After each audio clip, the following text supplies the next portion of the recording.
The main job that I have is to expand on the emotional message of this film.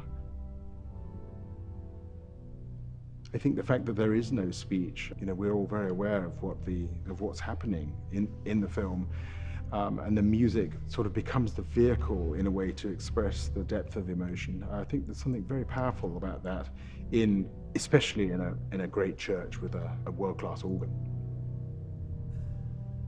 Before I improvise to a movie the first time, I like to watch it about 3 or 4 times within 48 hours of the concert, so that I'm aware of, obviously, the basic structure of the film, and also aware of some of the details where things really need to change immediately.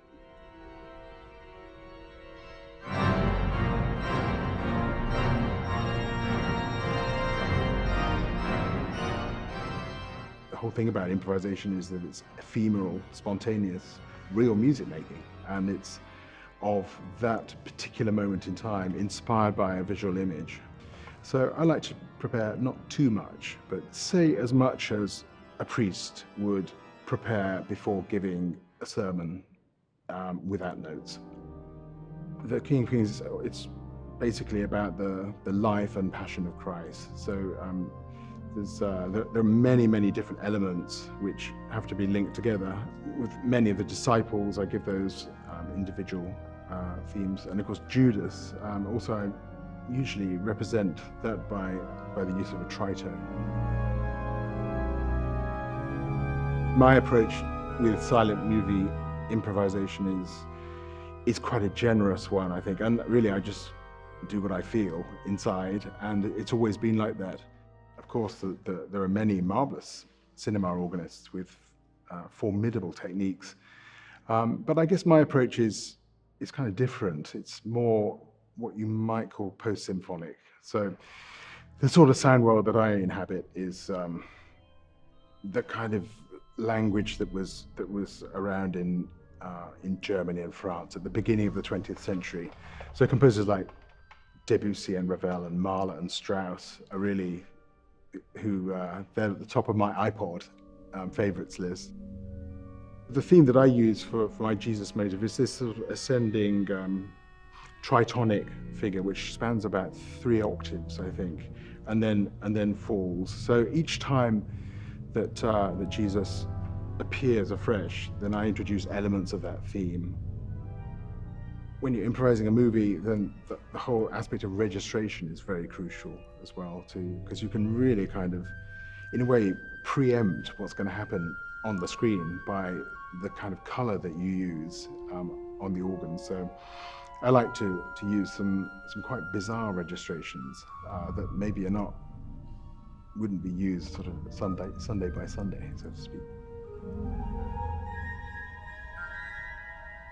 I think this is the 62nd time I've accompanied King of Kings in the last 14 years. So I know the movie pretty well at this point, and obviously when you become really intimately familiar with what's going to happen next, that also has a bearing, I think, on the way that you improvise. But I like to include different Gregorian chants and different chorales, and so that one performance is not the same as the next.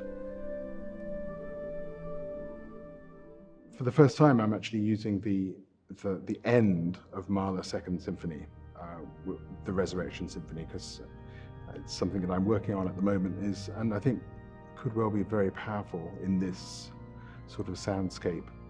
I often think about Mahler, had he not died in May of 1911 at the age of 50, if he'd have lived, say, as long as if he'd have lived into his 80s or something like that, whether he might have been very interested in composing music for film. I think he probably would, because his music is so colored and so emotional that he may well have composed some pretty extraordinary music for film. When you're actually improvising to a movie, it's a marvelous feeling, because you sort of go into a zone, and it's a zone where I'm pretty much at my happiest, I think, just, because it's a kind of hyper-focus, I suppose, on what you're seeing on the screen. And, enabling, I guess, other people to get more from the movie as a result of the music that you incorporate. This movie is sort of psychologically very exhausting because it's such a big responsibility, of course, but it's something that I really love to do.